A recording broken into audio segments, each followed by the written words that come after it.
இது பாருங்கள் என்னோடய டிசம்பர் செடி டிசம்பரில் பூக்கணும்.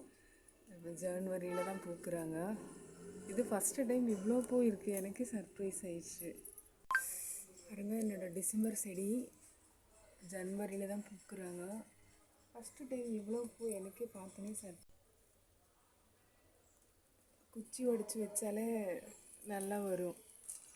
ரொம்ப வருஷமாக இருக்காங்க. ஒரு நாற்று இருந்தால் போதும், அப்படியே அடுத்தடுத்து அதுவாகவே அடுத்த செடி உருவாக்கிக்குது. பர்பிள் கலர் அழகாக இருக்குல்ல,